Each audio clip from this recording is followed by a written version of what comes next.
拉好玩嘛，好玩点嘛。我听出来，哪个 belief is true or not? Right, guys, let's do a quick summary of what you have learned so far. Alright, for the last two lessons, you learned something about chemical bonding. For the past two lessons, you learned something called chemical bonding. So you must first recall back what is the purpose or what is the objective to form bond. Why chemical substance want to form bond? Chemical form bond because they want to achieve stable electron arrangement. Okay? So this is the main purpose why chemical substance want to form a bond. Yeah? Okay, second thing, make sure you know that how many types of bond we have. Two. So we have two types of bond out there. The first bond is actually called ionic bond. The second bond is actually called covalent bond. And you guys must know exactly when to use ionic and when to use covalent. You use ionic bond whenever you have metal joined with non-metal. You go to use covalent bond when you have a non-metal joined with non-metal. So far so good. So guys, how to know which substance is metal, which substance is non-metal? You learn in your chapter 4. So chapter 4, you learned this before, yeah? Chapter 4, if you remember, you learned this. If you are in group 1 all the way to 13, this fella is metal. If you park under group 14 all the way to group 18, this substance is a non-metal. You don't need to copy anything. This is just a summary what you have learned for the last 2 weeks. Okay, next thing. Guys, ionic and covalent bond, what they do with the electron, if you remember, ionic bond, transfer the electron. Transfer means that donate and receive. Covalent bond, you not donate, you not receive, but you share the electron. Okay? So this is something very important. So how good? Okay? This is just a very quick recap what you have learned so far. And allow me to remind you one more thing. What it means by stable in chemistry. In chemistry, stable means that the outer shell fully occupied. When I say stable electron arrangement, I mean that the outer or valence shell fully occupied. The valence shell is currently fully occupied with electron. Okay, when your outer shell fully occupied with electron, then it means stable in chemistry. So please remember, you will see these two words. If you have only one shell, if you have only one circle, and that circle fully occupied with 2 electrons, this particular situation is called duplet. Okay? If you have more than one shell, 2 shells, 3 shells, or 4 shells, when you have more than one shell, and to be full, you must have 8 electrons. So if you have 8 electrons, this situation is called octet. Are you clear with that? Alright? So hopefully you can understand this. And recall back something we learned through last 2 lessons. What are the strategies that we can use to solve any question regarding bonding? Whenever you want to do any bonding question, first and foremost, always need to write the electron arrangement. What is electron arrangement? 2, 1, 2, 8, 6, 2, 7. Okay? Those need an electron arrangement. After write the electron arrangement, you guys can go to use the valence electron. Use the valence electron you have. Go to decide the group. If you have 3 valence electron, your group 13. If you have 6 valence electron, your group 16. If you have 2 valence electron, your group 2. So after use the valence electron to decide the group, from the group you can go to decide whether they are metal or non-metal. So after you decide metal and non-metal, you already can decide the type of bond. You already can decide whether you have ionic bond or covalent bond. Okay? Now, once you know the bond, you must go to predict the formula. You must predict the formula. Allow me to remind you, guys, allow me to remind you. Predict formula for ionic and covalent are different. Predict formula for ionic and covalent are different. We'll do a question together later. if you want to predict formula for ionic compound, okay, so you need to know the charge, okay. If you want to know the formula of the ionic compound, you must know the charge. If you want to predict formula for covalent compound, okay, so you no need to know the charge, okay. This is very important, yeah. After you predict the formula, you must able to draw a very important diagram called cross and dot.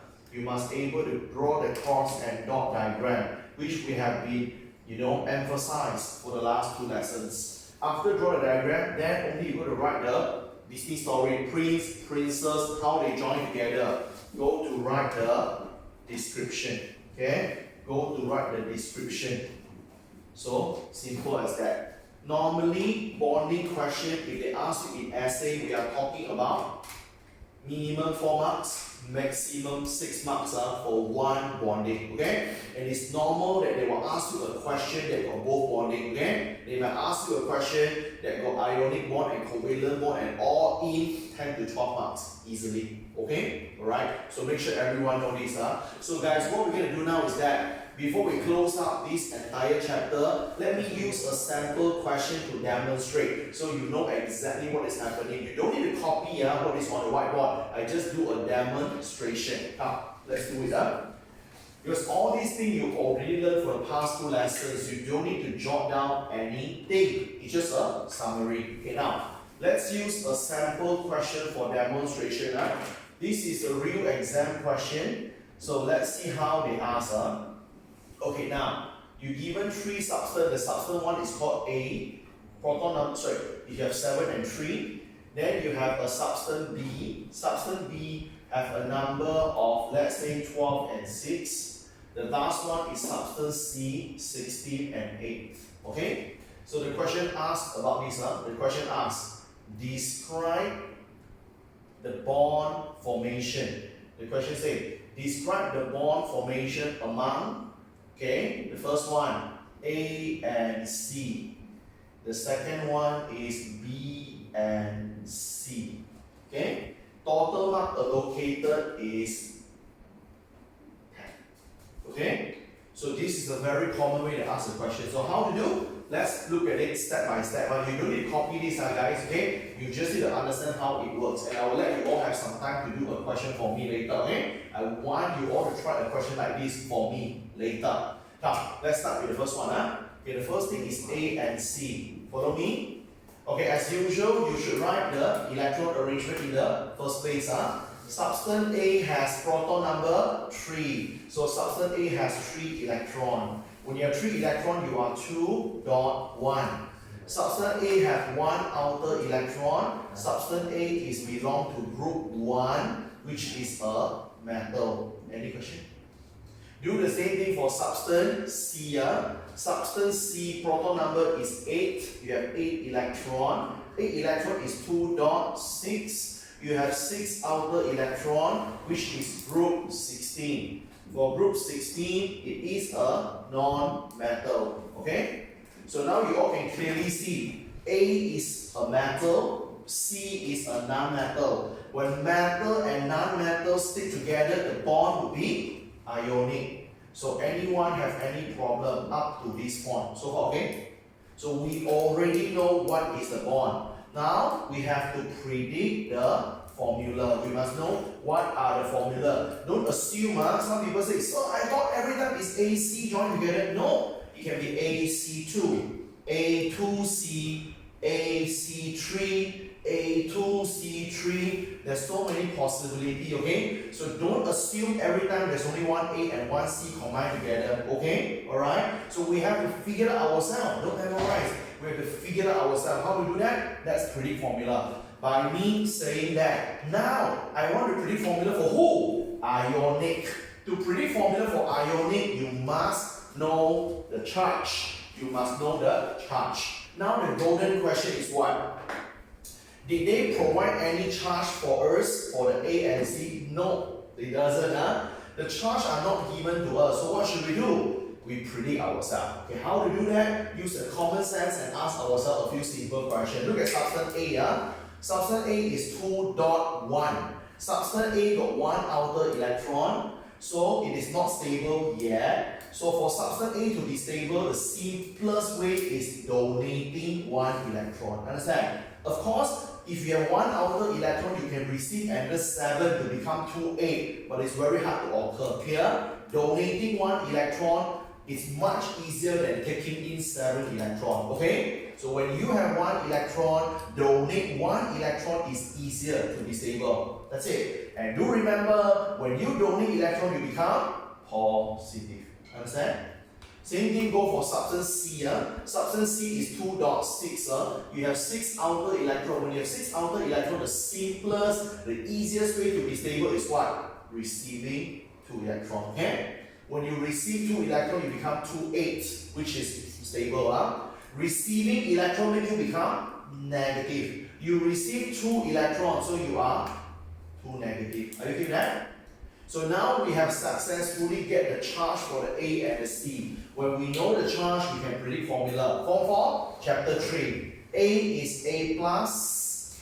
Okay. Your C is C2 minus. Form 4, chapter 3. When these two ions, the charge are different, you do cross. You do cross. So here you see no number means 1. The 1 will cross to the right. Put 1 here. Right hand side, there is a 2 on top. You cross, it comes to the left. So at the end of the day, your A got 2, your C got 1. So your final formula is A2C. That's the formula. Okay? So you have successfully created a formula. So far so good? Okay, in the end, let's draw the cross and dot diagram. How you draw a cross and dot diagram? Eyes on here. Now you have 2A and 1C. You have 2A and 1C. Whenever you encounter a situation whereby one species is more than another, like this, you have 2A, you have 1C, you have more A than C. Whenever you have one species more than another species, remember one thing called hamburger rule. So hamburger rule say what? The lesser one will be in the middle, the more will be on the side. So C is lesser than A. C will be in the middle, hamburger by 2A on the side. Okay? Now, let's finish it. So how you draw it, guys? Our substance A, what is the diagram? 2. So draw a circle. 2 electron, 1 and 2. Okay? Substance A got charge. Whenever it got charge, you need square bracket. And then the charge put on top right corner here. The charge is A plus, so put a plus here. So okay?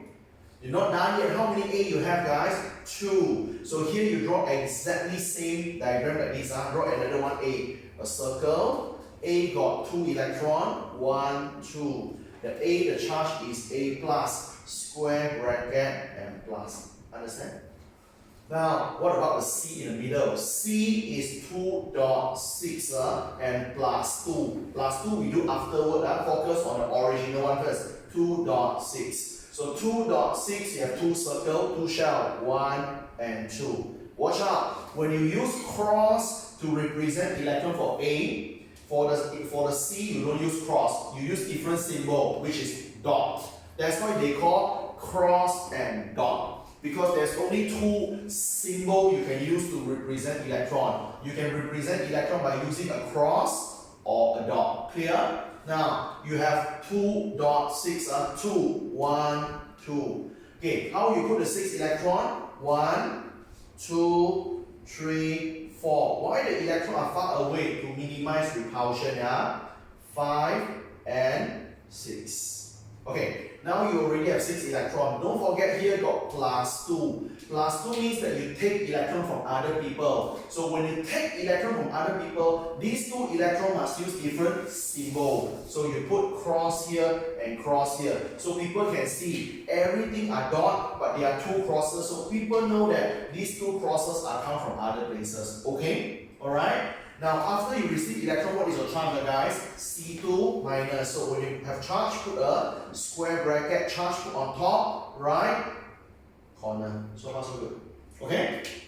Don't forget, in chemistry, starting from 2016, don't forget to draw nucleus. Don't forget to draw the nucleus. Many people forgot to draw nucleus. So inside here, you draw another one more circle, small circle, nucleus, nucleus, and nucleus. So far so good? Okay? This is what you should know. So you have successfully drawn the diagram, but let's face the reality. You have 10 marks. So you have 2 questions, basically 5 and 5. No way this diagram earn you 5 marks. Understand? So you must able to write some additional description. I mentioned last week, I mentioned the week before that, how you describe the description. Assume this is a Disney story. So introduce the prince, the princess, and how they fall in love, how they join together. Okay? Make it as a fairy tale. Make it as a Disney story. Come, let us introduce our Disney story. So this is one of the way I can write. So guys, watch out some of the keywords. Many people they can do, but they don't get the proper keywords. Okay, let's write the first one. My prince, which is A. So the A, you must put the word atom. Must write the word atom. Atom A has electron arrangement. So my prince, atom A has electron arrangement. How much is the electron arrangement? 2.1.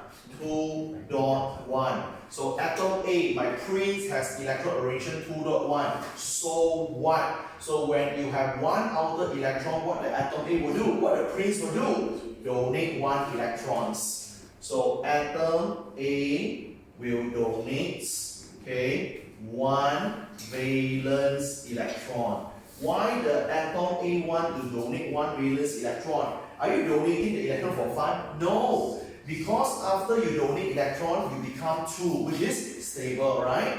To achieve stable electron arrangement. You guys must write stable electron arrangement. If you don't want to write stable electron arrangement, you also can write this, guys. After you donated 1 electron, you only left 1 shell, and that 1 shell is fully occupied with 2 electrons. When you are full with 2 electrons, you can also write duplex arrangement. You must write this. Many students write this. Atom A donates 1 valence electron to become stable. Wrong. What it means by become stable? You cannot say become stable. You must say achieve stable electron arrangement or achieve octet or duplex arrangement. Understand? The words must be accurate. Clear? So that's it. Next one. Okay, after my prince donated 1 valence electron, what happened to the prince? When the A donated 1 electron, the A now is becoming A plus. So when you become A plus, guys, watch out. Whenever you have charge, you all must write these words. Ion. Alright? Ion. Ion A plus, or some of the book they put ion at the back. A plus ion. It's okay. Ion A plus ion. Atom A atom. It's okay. Alright? Ion A plus is formed or produced. So, any question? You get it? So this is the first part. This is introduction of what? The prince. So you introduce your prince, which is the atom A. Now, let's do the same thing for the princess. Okay? So let's try to describe the same thing to the princess, which is atom C. Now, let me erase this to clear some space. Okay, now let's introduce the next further, atom C. So my prince, atom C, has electron arrangement. So what is the electron arrangement for the atom C, everyone? 2 and 6. So when you have 2 and 6, what happened? What you will do? The princess, the atom C has 6 valence electrons, so you will receive. Okay, you will receive. Receive how many? 2 valence electron. You can see yourself. Plus 2 means receive 2 valence electron. Why you want to receive 2 electron? Because you want to achieve stable electron arrangement. So after you receive 2 electrons to become stable, if you don't want to write stable electron arrangement, you guys also can write this. Because after you receive 2 electrons, you become 2 8. When you have 2 shell and the outer shell got 8 electrons, you also can write octet. You also can write octet arrangement if you want. Any question? Okay? So after the atom C receive 2 electrons, you become stable or octet, yeah? So what? So after you receive electron, what happened? When the C received electron, it became C2 minus. So it becomes C2 minus. Remember, whenever you have charge, your name must write the word ion. Ion C2 minus is formed. You got me? So you already introduced the prince, the princess, the A and the C, okay? Now let's try to bring them together. How the prince and princess are joining together, how they fall in love, alright? Now, look at the picture that you have produced just now. How many A you have? 2. How many C you have? 1. Just write this. 2, okay, ion A plus and 1 ion B2 minus. When you have when all these ions have opposite charge, we learned in PT3 before, yeah? Same charge, repel. Opposite charge, attract. I repeat, same charge, repel. Opposite charge, attract. So this attractive force between opposite charge attracted by this fella. All the opposite charge they attract by this. So all these ions they have opposite charge, so they are attracted by, everyone learn this word? Electrostatic force. Okay? They are attracted by electrostatic force. Opposite charge attract. That attractive force is called electrostatic force. Okay? So the ion attracted by electrostatic force and then they will join together. How they join together? We learned just now. Okay? When A and C combine, they form ionic bond. So they will form ionic bond. Alright, that's it. Let's do the final and finishing touch. So when this whole thing join together via ionic bond, this whole thing is so-called ionic compound. Yeah? When you join together by ionic bond, you are ionic compound. When you join together by covalent bond, I call you covalent compound. Yeah? So this fella is ionic compound because they form by ionic bond. So what is the final formula for our ionic compound? A2C. So A2C is formed. So any question here? You got me? So if you can do everything as per listed on the whiteboard here, you are able to get about 5 marks. Okay? 5 marks. So they will give you the answer from this diagram and also your proper description. The description is very, very important. So far, okay? Alright? So sometimes a lot of people lose the mark because of what?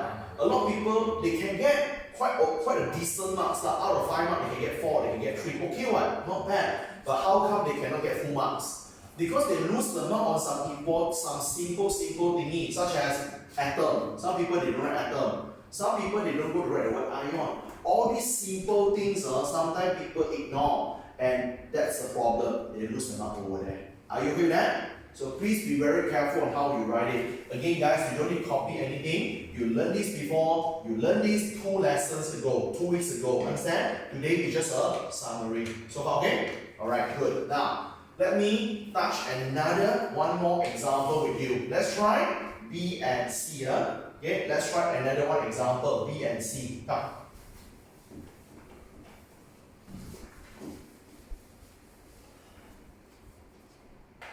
So let's try another one, B and C, to finish with this before your turn to do one question for me. Okay? So let's try to do the same thing. Always start with writing electron arrangement. Substance B has 6 proton, so it has 6 electron. When you have 6 electron, you are 2.4. So substance B got 4 outer electron. It is group 14. Group 14 is a non-metal. Substance C has proton number 8. It has 8 electron. Electron arrangement 2.6. Substance C got 6 outer electron. It is group 16. Group 16, it is non-metal. So guys, we already know substance B is a non-metal, substance C is a non-metal, okay? You should be able to know the bond, right? Non-metal form, covalent, non-metal form, covalent bond. We decided already. Okay, good. After you have decided the bond, you must predict the formula. Don't go to rush and draw. You not even know the formula what you want to draw. Don't do that. Always predict formula. And please remember I mentioned a moment ago and last week. Predict ionic formula and covalent formula is a bit different. Ionic formula, when you want to predict, you need to know the charge. So for covalent formula, you no need to know the charge. You don't need to know the charge at all. So how come you can still predict the formula without knowing the charge? You just do this. Copy your substance, which is B and C. Put the B, put the C. On the top right corner here, you have to insert a number. You guys have to insert a number here. The number here will tell you how many or how much electron is needed. How many electron is needed in order to become stable. How much electron you further need to be stable. Let's do this together. Let's brainstorm together, yeah?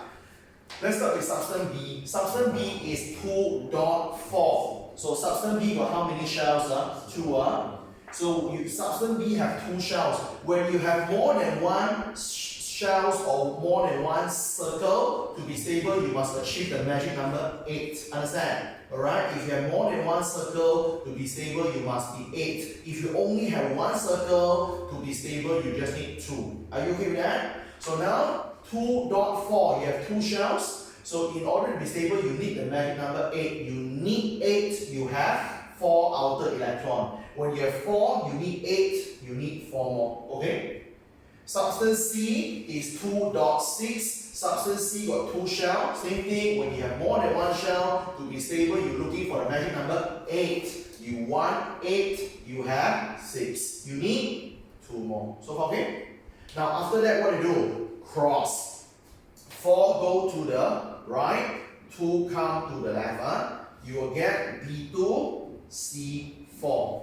Not done yet. Because the number 2 and 4 could be further simplified. The number 2 and 4 you can simplify.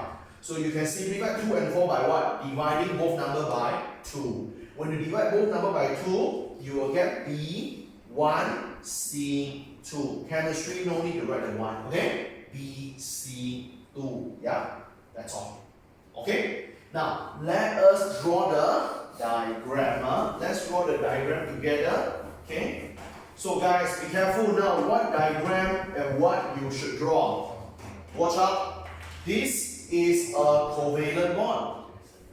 Covalent bond, what you do guys, you share the electrons. When you share electron, your diagram must draw some overlapping like this. You must have some overlapping because covalent bond share electron. To show to the people you are sharing electron, you must have overlapping. Okay? Good. Now, how to draw this overlapping thingy? Now look at your formula, please. You have BC2. As you can see, you have only one B but 2 C, right? So I say just now, when you have one substance or one element more than another one, hamburger rule. You have 2 C but you only have one B. So the B is lesser than the C. So B will be hamburger in the middle. So your B will be hamburger in the middle. So the B will hamburger by 2C. The C is on the side. 1 C on one side here, 1 C on one side here. So okay? Alright? So remember, okay, you don't need to draw the square bracket like this charge really. No, that is for ionic. Understand? Only ionic need to draw the square bracket, only ionic need to put the charge. Covalent no need. Okay? So don't mess up ionic and covalent, which a lot of people you do become. Now, you know you have to share electron, but the reality is that sometimes you really don't know how much electron we should share. Okay? Sometimes we have no idea we should share 1 electron, we should share 2 electrons, or even we should share 3 electrons. We don't know. So sometimes you must try and error. You must try. You try to share one, see works or not. If doesn't work, you share two. If doesn't work, you share three. Understand? Now, let's try. Okay, assuming my substance B is cross for the electron, substance B share one. Okay, and I mentioned last week in our previous lesson, when you come to covalent bond, they share the electron, and I mentioned last week, sharing electron must be fair and square. Sharing electron must be fair and square. What does it mean? If you share one electron with me, I will share one with you. Clear? If you share two with me, I will share two back with you. Clear? Alright? So make sure you know this. Now, substance B share one electron with the C. So C will share one electron with the B as well. Okay? Same thing here. Substance B share one electron with the C. Substance C will share one electron back to the B. Okay? Now, let's finish it up. Okay, now, don't forget, after share one electron, you have to draw the outer electron. Outside here, you might have some other electron. How to know? Look at here. Substance B is 2.4. Focus on outside only. Substance B got 4 outer electron. You have 4 electron outside. Substance B share one here. Substance B share one here. You have 4, but you only share 2. You only share 2. So you left 2 more. Yeah. Same thing go for substance C. Substance C is 2.6. Substance C got 6 outer electron. You have 6 outer electron, but how many electrons substance C share? Substance C only share 1 dot here. You have 6, you only share 1. You left with 5. 1, 2, 3, 4, 5. Okay? So 1, 2, 3, 4, 5. Any question? Got it?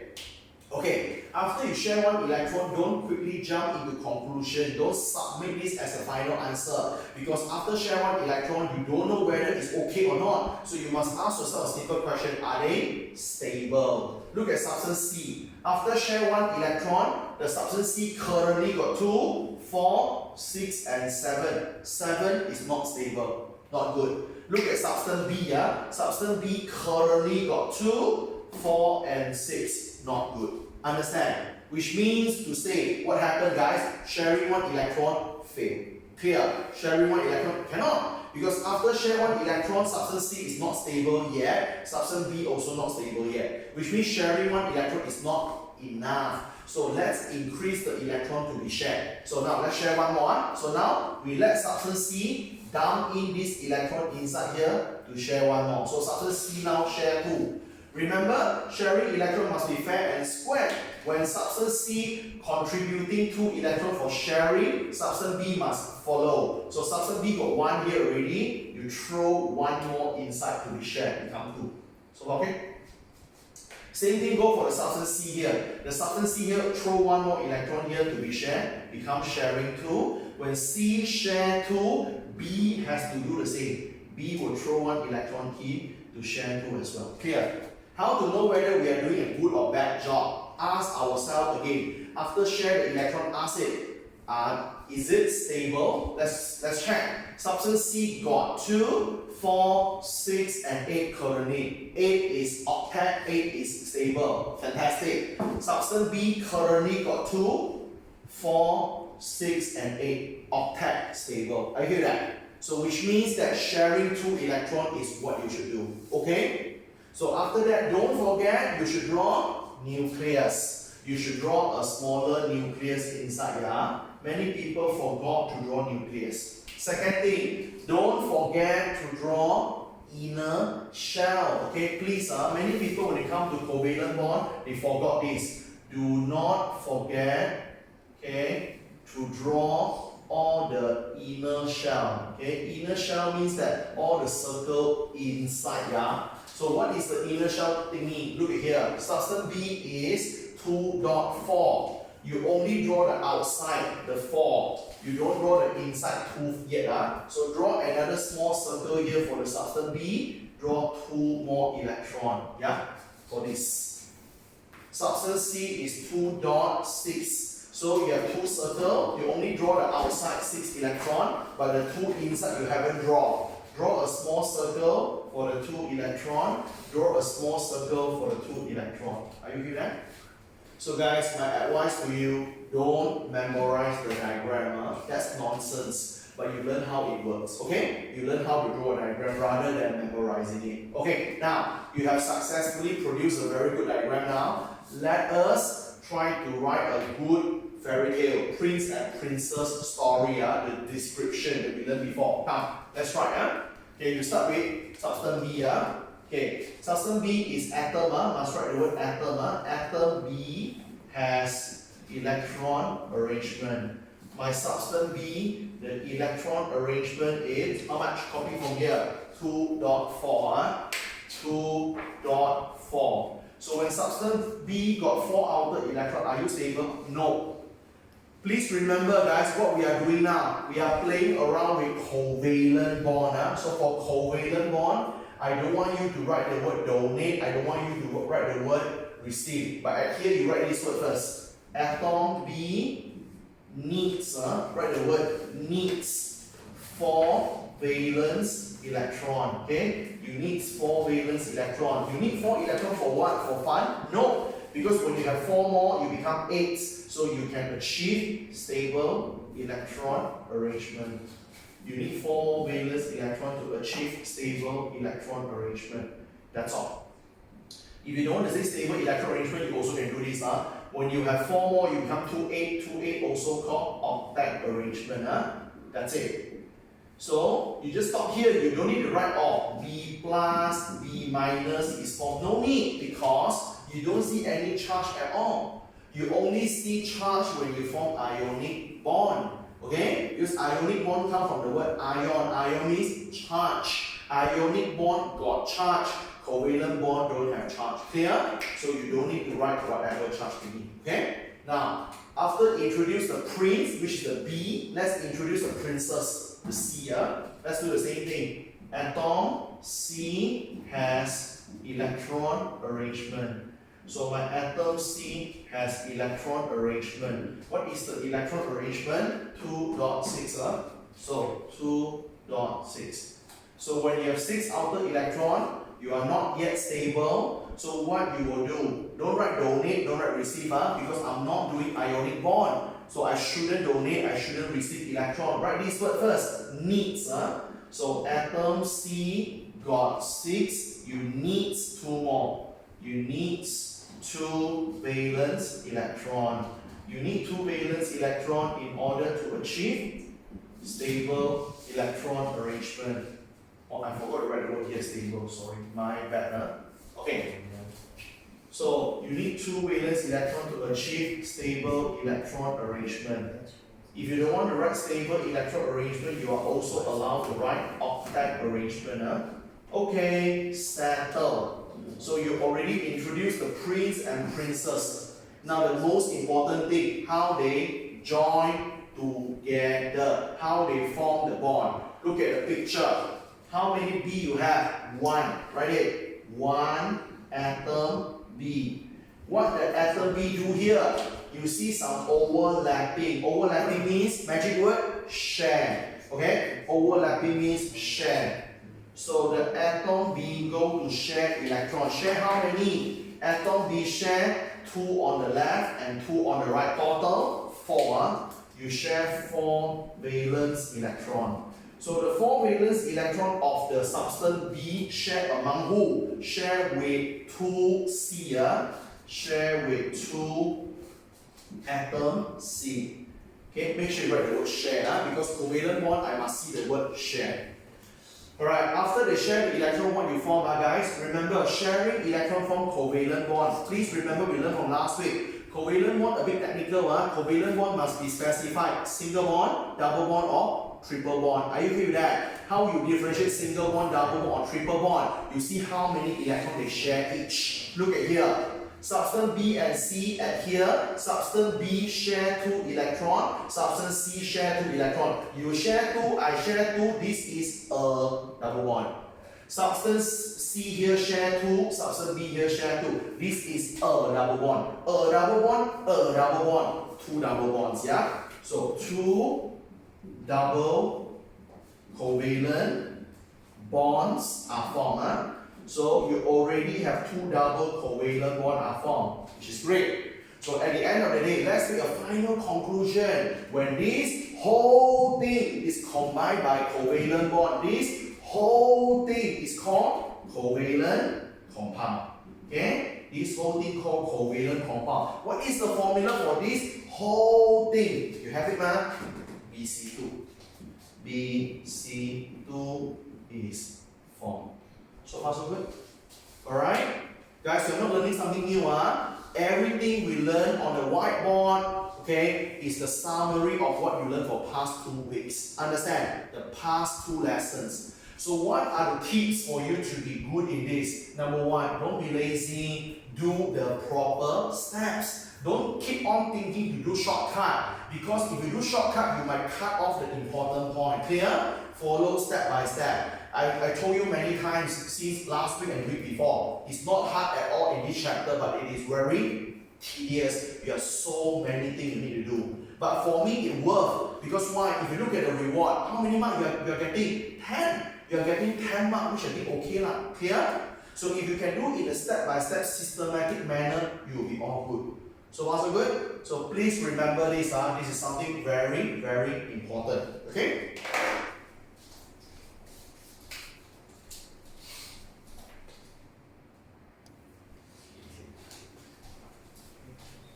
Alright? So guys, we have seen how the question can be tested. Okay? How they can set the questions, okay, for ionic and covalent bondings for 10 to 12 marks. Okay, now let us go on and finishing this particular chapter 5. So I will do the finishing touch on the chapter 5. Okay, the last thing for chapter 5 you all need to know is this. Everyone come on, I need your focus. The last thing is this. You need to learn something called comparison. You all need to learn something called comparison between ionic compound as well as covalent compound. You must be able to compare some of the properties, some of the behavior for ionic compound and covalent compound. Everyone, let's recap. What is ionic compound? Any chemical substance that join together by ionic bond. That's called ionic compound. Here, what is covalent compound? Any chemical substance they join together by covalent bond. That's it. Here. Okay, now let's do it here. Let me do a simple table for you guys. This is the type of compound you should know. Okay. So the first type of compound is called ionic. The second type of compound called covalent. Let's do a simple table here for comparison. Don't jot down. Just give me some time to explain first. Alright. So the first comparison you need to know is this, which we learned already previously from last 2 lessons, made of, I believe it's very easy, ionic compound made of metal and non-metal. Okay? Covalent compound made of non-metal and non-metal. Okay? We learned already, yeah? So the first comparison is not hard, it's very easy. In fact, second thing, what happened to the electron? What is happening to the electron? Ionic bond, what they do? They donate only? No. They receive only? No. They donate and receive. When there is donate and receive, we can call it as transfer. Okay? They transfer the electron. I donate the electron, you receive the electron. I transfer my electron to you. Clear? Covalent bond, what they do? Share. They share the electron. Got it? Okay, settle. So these two not hard, right? These two we learned already, right? Okay, now let's go for something a bit new now. The next thing you have to know is something called state of matter. Guys, what it means by state of matter? When you saw the word states means solid, liquid, gas. Okay? States means solid, liquid, gas. So you must know what is the state of matter at room temperature. Guys, what is room temperature? You learned this in chapter 2. Room temperature is 25 degrees Celsius. So at room temperature, at 25 degrees Celsius, ionic substance appear as a solid. Ionic compound always appear as a solid at room temperature. At room temperature, covalent compound can be solid, can be liquid, or even can be a gas. So covalent compound is more and more versatile. I give you a simple example. Let's say at room temperature, iodine that we learned back in our chapter 4, irregular iodine is covalent compound because iodine is made by non-metal ion. Okay, iodine is a non-metal thingy, it is a covalent compound. Iodine, if you all remember, purplish black solid. Next one, chlorine.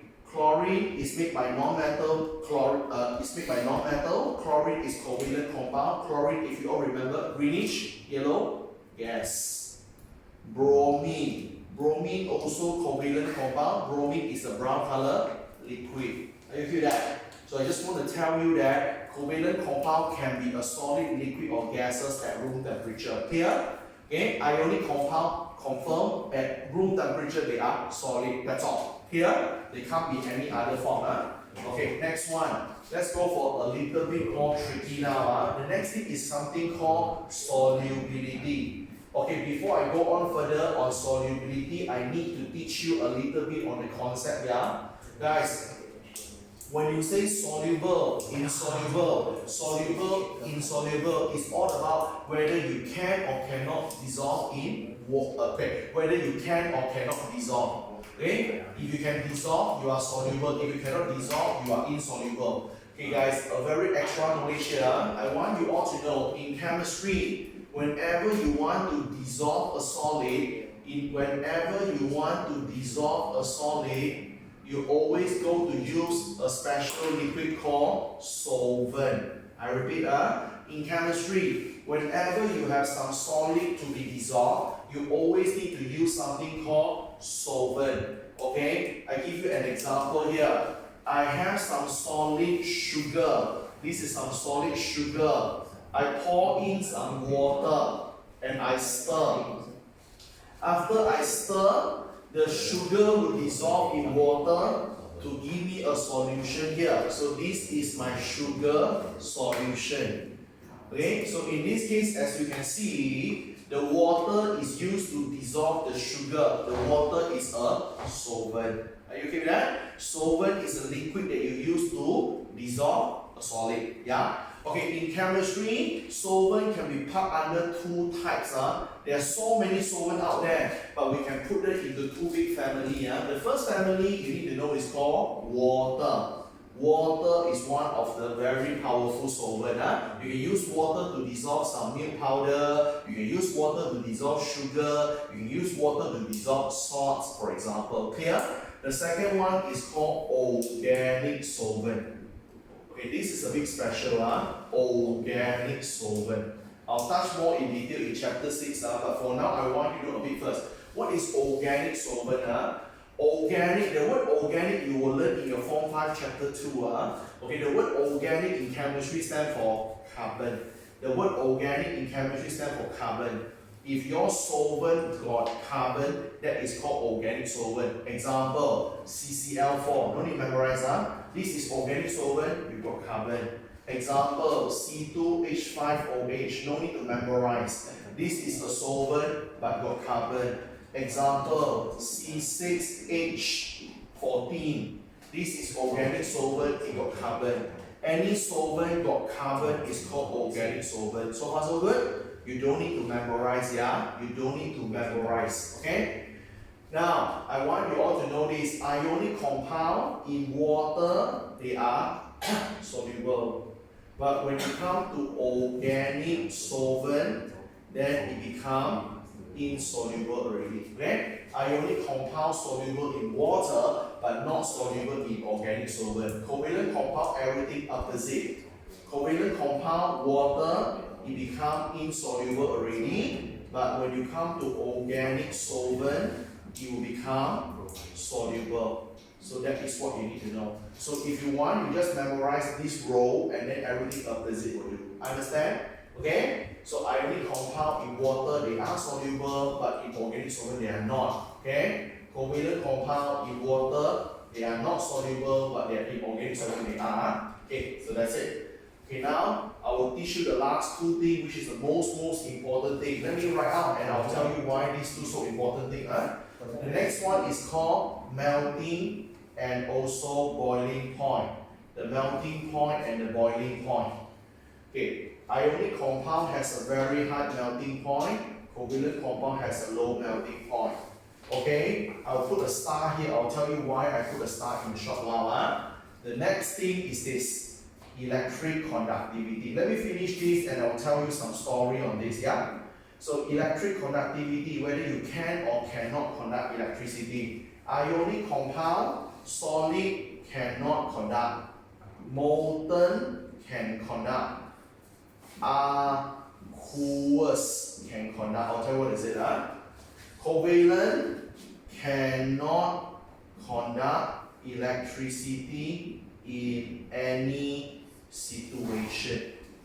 No matter solid, liquid, gas, molten, aqueous cannot conduct at all. We will learn why. Okay? So these two things I put star for two reasons. Number one, they are very important. These two are very important.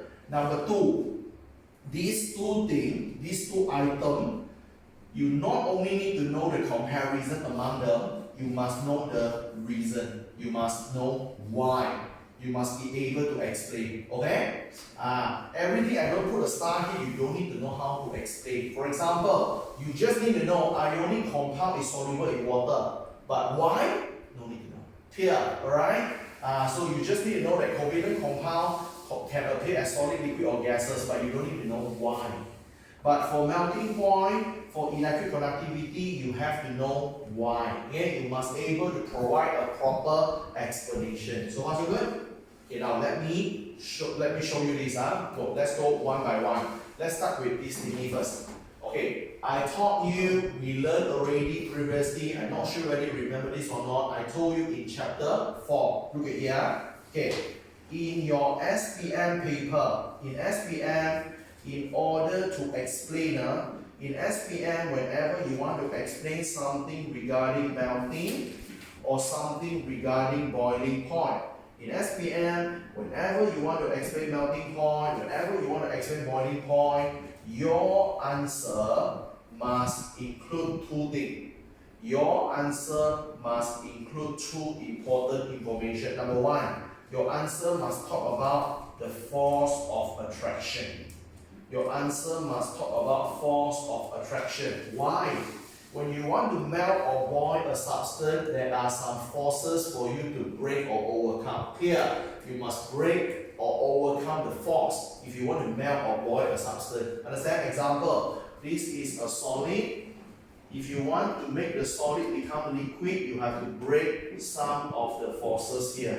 Then only they become liquid. For liquid, when you break some of the forces here, then only can become gas. Are you getting that? Okay? When you want to melt or boil substance, you must always talk about the force.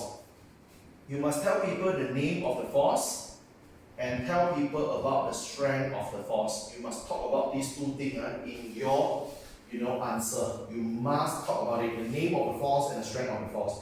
After that, you must tell people how much heat, how many heat or how much heat is required. How many heat you needed or required in order to overcome the force. How much heat is needed to overcome the force. Okay? I give you an example. If the question gives a question like this, why ABC has high melting point? So your answer should sound a bit like this. ABC is attracted by strong force X, Y, Z. Therefore, a lot of heat energy is required to overcome the force of attraction. Are you with that? Okay? Whenever the question asks you melting boiling point, your answer must talk about what is the name of the force X, Y, Z. For example, what is the strength? Very strong. When you have a very strong forces, how many heat you need? A lot. Understand? Okay? So you must follow this template or format. Because if you don't follow this format, you cannot get a proper one. So also good? Okay, now let's go for here. Okay, now let's discuss these two and finish it. Okay, so let me finish this thing with you. Yeah. Okay, very quick one. Okay, eyes on here, guys. Come on. Okay. Ionic compound. When you have ionic compound, it has very high melting point. Ionic compound has very high melting as well as boiling point. And I want you all to know why. Okay? So here, covalent compound on the other hand, only has a very low melting and a very low boiling point. Okay? So you need to know why. So listen carefully to my explanation. Just give me some time to finish it up. I'll take about 5 minutes. Okay, first and foremost, I want to explain why this substance has high melting point, that substance has low melting point, and blah blah blah. And I say, whenever you want to explain melting and boiling point, your answer must talk about the force. Everyone, let's figure out, let's brainstorm together what are the force to be overcome. Look at here. I think the best way for us to learn is by a picture, because if you have a picture, you can imagine better, which is easier. Look at here. Ionic compound has a lot of ion. Ionic compound has ion. Ion means what, guys? Charge. Okay? Ionic compound has ion. Ion means charge. Look here. This is positive. The next one should be negative. This is positive. The next one should be negative. Why this is positive? The next one cannot be positive. Because from common sense, you know, if the charge is the same, what happens? They repel. They won't stay together. Are you feeling that? So if this is positive, the next one is negative. If this is negative, the next one will be positive. So positive, negative, negative, the next one positive, and so on. Don't you memorize that? Just a common sense. Okay, guys, we all learned before. Same charge, repel. Opposite charge, attract. Opposite charge, attract. So these are opposite charge, they attract. These are opposite charge, they attract. These are opposite charge, they attract. These are opposite charge, they attract. Okay, guys, now a very important golden question. What is the force that attract them? We learned a moment ago, when opposite charge attract, when you have a force due to the charges, it's called electrostatic. Understand? So the force here, it's called electrostatic force. Understand? You got me? Alright, so now, ionic compound has a high melting point and high boiling point. Why? You just need to mention this, okay? In the ionic compound, all these fella, who they are, guys? All these fella got charge. You call them as opposite charge ion. They are opposite charge ions. So all these opposite charge ion, they are actually attracted. They are attracted by a force. The force here is called electrostatic force. They are attracted by electrostatic force. So this electrostatic force is strong or weak, because we must talk about the strength. How to know strong or weak? You look at here. Your melting point is high. When you have a very high melting point, I think the force should be strong, correct? So when you have a strong electrostatic force, so what? When you have very, very strong force, how many heat you need? A lot, okay, a lot. So a lot of heat is required. You need a lot of heat. Why you need a lot of heat? You need the heat to overcome the force of attraction. So you need many heat to overcome the force of attraction. So far so good? Okay, so remember, in ionic compound, what are the force you need to melt or boil? Electrostatic force. Electrostatic force strong or weak? Strong. So when you have a very strong electrostatic force among the ions, you need to supply a lot of heat to break them up. When you supply many heats, that's make your melting boiling point very high. Does that make sense? Okay? Now look at the next one, covalent compound. Guys, how we draw covalent compound technique? Okay, we learned before, guys. Covalent compound made of what? Non-metal and non-metal, right? So non-metal and non-metal we call covalent compound. We also learned in Form 4 Chapter 2. Form 4 chapter 2, you learned this before. When non-metal and non-metal combine together, if you don't want to call them as covalent compound, you guys also can call them as molecule, if you remember. Clear? Right? Molecule. So, this is a non-metal molecule. This is non-metal plus non-metal. Remember, non-metal plus non-metal, you guys can call it as molecule. So, this is molecule, this is molecule, this is molecule. Okay, for example, this is molecule. Alright. Now, when you want to melt or boil substance, there is a force. So there is a force here, there is a force here, there is a force here. Now, moment of truth. What is the name of the force here? I don't think very hard. Let's use some common sense. This is molecule, this is molecule, this is the force in between molecule. This is the force in between molecule. When you are in between, we call it inter. This is the force in between molecule, we call intermolecular force. You learned this before, isn't it? The force in between molecule, we call it intermolecular force. And if you remember, we also learned before, intermolecular force has another nickname. Intermolecular force also called Van der Waals. You also can call it as Van der Waals. Are you with that? In SPM, Van der Waals force and intermolecular force is referred to the same thing. Are you with that? They just use two different names, but they are referring to the same thing. Okay? Now, can we do together? Yeah. So, why covalent compound has low melting and low boiling point? Why? Okay, in covalent compound, when you have a covalent compound, in a covalent compound that we have, who are all these fellow guys? Who are all these particles? Just now in ionic compound, all these substances are ion because they are charged. It's ion. So among ion and ion, you have electrostatic. Now you cannot call this fellow called ion because you don't have charge. All these fellow, we call it molecule, okay? So all the molecule here, so all these molecule, all the molecule here, they are actually attracted. All the molecule here, they are attracted by a force. So the force between the molecule, we call it as intermolecular force.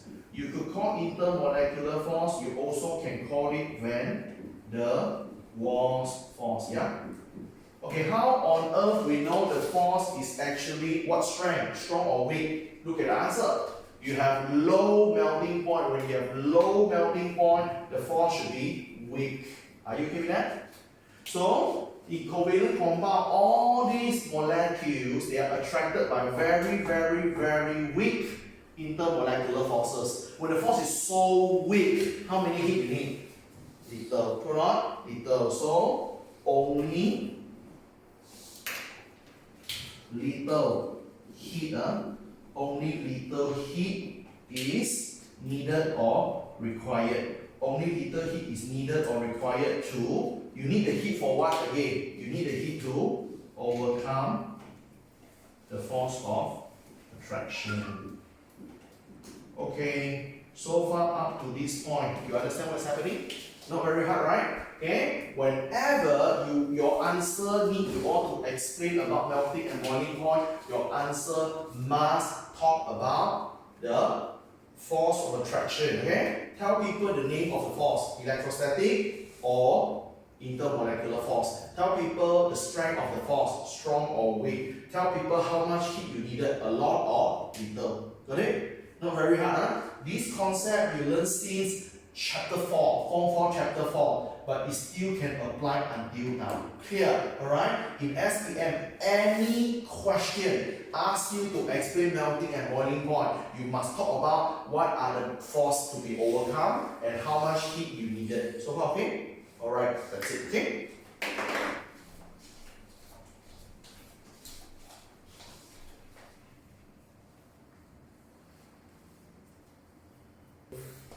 Okay, you come. Hey guys, come. Just give me some time. Let me finish off the last thing. Okay, now we already learned the reason. We already learned the reason behind the melting and boiling point. Okay, I want to repeat and emphasize and rephrase for last time. For melting and boiling point, if you want to provide an explanation, your answer must talk about the force of attraction you need to overcome, okay, and how many heat you needed. Okay, now let's do the last thing here. So the last thing I want to discuss with you is this. The last thing we want to discuss is electric conductivity. Okay, this is the last thing for this whole chapter. Yeah.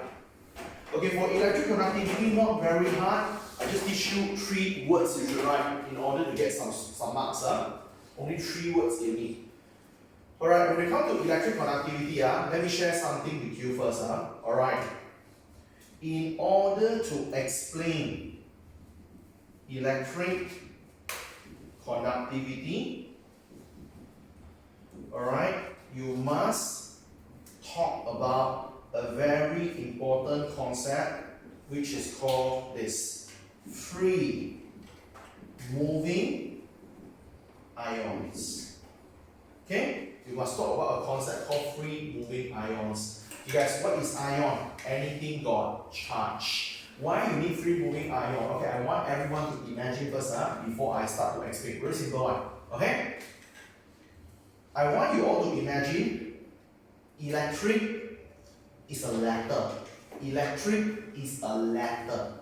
So we want to conduct electricity, which means that you want to deliver the letter from point A to point B. Okay, from one point to the other point, you want to deliver the letter. So this is the electric, it's a letter. You want to carry the letter from here to here. Okay, so when the electric from one point go to another point, it is being conducted. Okay, now if you want to carry a letter from one point to another point, you need somebody to help you. Okay, guys, you need a postman. You need a postman. Okay, there is a postman that will take this letter and move from one point to the other point. Understand?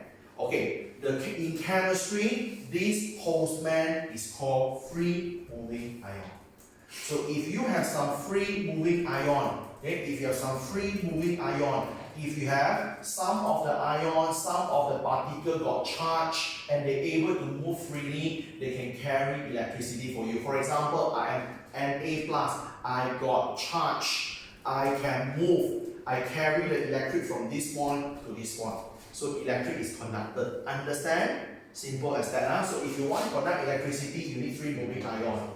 If you just want to get a mark in your SPM, if you want to get 1 mark in SPM for electric conductivity, it is very easy. I repeat, if you want to get 1 mark in SPM for electric conductivity, it's very easy. You just need to do this. If the question asks you, Martin, why substance A cannot conduct electricity? So your answer is simple. Substance A do not contain free moving ion. That's all. Martin, why substance B can conduct electricity? Substance B contain free moving ion. Understand? Simplest as that. If you can conduct electricity, you got free moving ion. If you cannot conduct electricity, you don't have free moving ion. Understand? You write that, you confirm score 1 mark. Understand? Here? Alright, now, how to explain in more detail? Okay guys, I want to introduce you this. The word solid, everyone know? I want to introduce the word molten and aqueous, which I'll teach you much more in the next lesson when we cover the electrolysis. Okay, molten and aqueous is what? You will learn more in next chapter. For now, I just want you to know this. Okay, in PT3 you learn about what? Solid, liquid, gas. Solid, liquid, gas. When it comes to SPM, the liquid itself can be further classified in 2 things. Okay, one is called molten, one is actually called aqueous. So guys, don't get me wrong here. Molten is a liquid. Yep. Aqueous is a liquid. But what are the difference? The difference is how you prepare or how you make that liquid. Molten stand for melted. Molten stand for melted. Okay? So aqueous stand for dissolve in water. Okay, let me give you a simple example. Today, if you take some solid salts that we're eating, if you take some solid salts, you put in a beaker, you heat the salts. When you heat the salts and the salt fully melted, you got some liquid, right? That liquid is called molten. Are you okay with that? Now, in another situation, in another scenario, now you take another beaker, you put in another batch of solid salts. Now you put in some new solid salts. Now you don't heat. You go to pour in some water. When you pour in some water and you stir, you all should know salt dissolves in water, isn't it? Salt dissolves in water to form salt water. So when the salt dissolves in water, do you still get a liquid? Yep, you still get a liquid, right? That liquid now you call it aqueous. You get the idea? Molten is a liquid, aqueous is a liquid. They are different in what? How you make that liquid. How you prepare the liquid, clear? If you prepare the liquid by melting it, that's called molten. If you prepare the liquid by dissolving it in water, that's called aqueous. Are you okay with that? You will learn again in next lesson, chapter 6. Understand? Okay, now, let's go for it. Now, in ionic compound, you cannot conduct electricity in solid, but in molten and aqueous you can. Why? How come solid cannot, molten, aqueous can? Why? Look at here.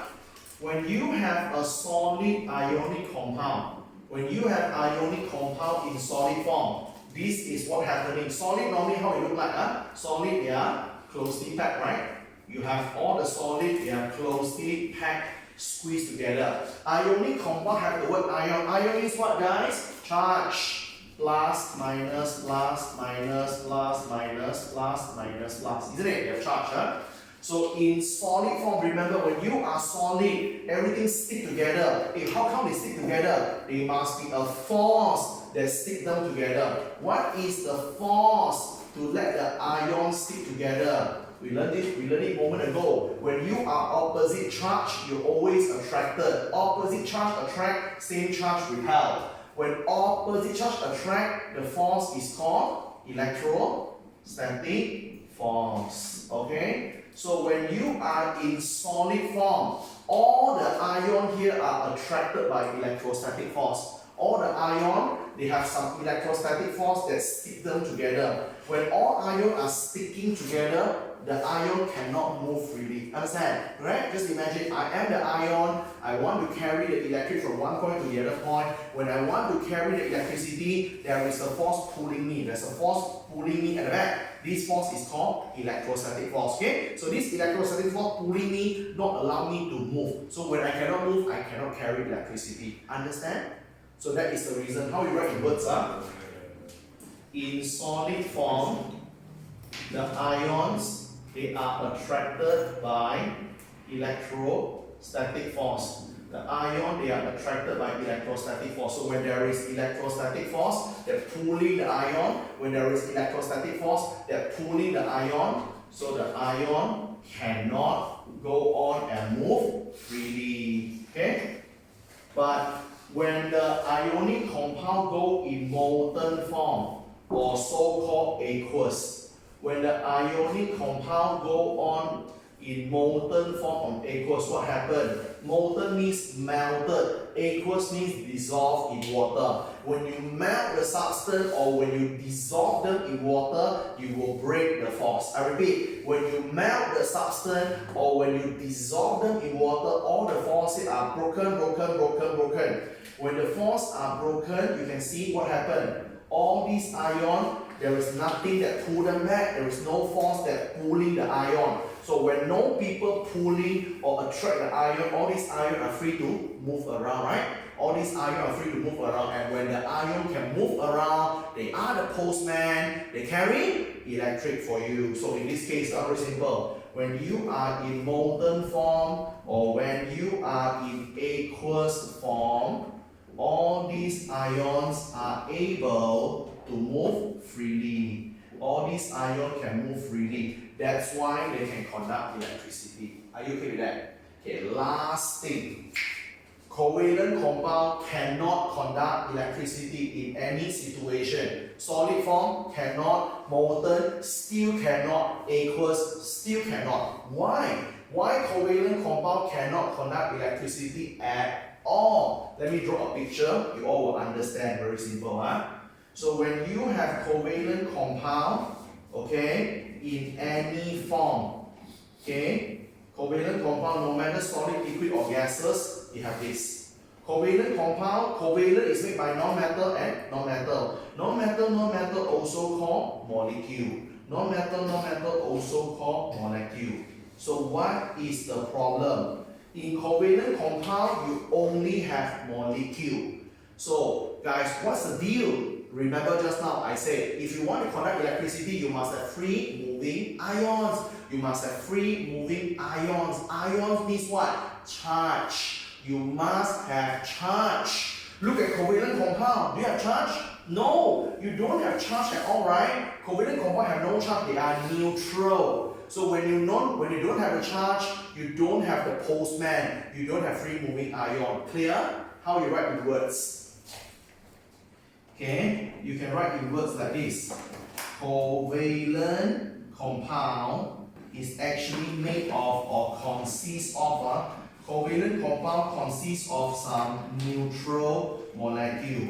Covalent compound, they only got some neutral molecule. Neutral, they don't have charge. When you don't have charge, you don't have postman, because postman is ion. Postman must have charge. So you don't have any free moving ions. Understand? Guys, don't confuse yourself. The idea is very simple. If they ask you why you can conduct electricity, it's because you got free moving ion.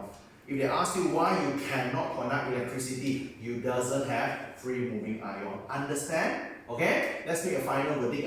If the question asks us to explain melting boiling point, talk about force, talk about heat. If the question asks us to explain about electric conductivity, talk about what? Free moving ions. 3 words only. So what's so good? That's what you need to know. Okay? And we have finished on your chapter 5. Okay? That's all for chapter 5. Yeah?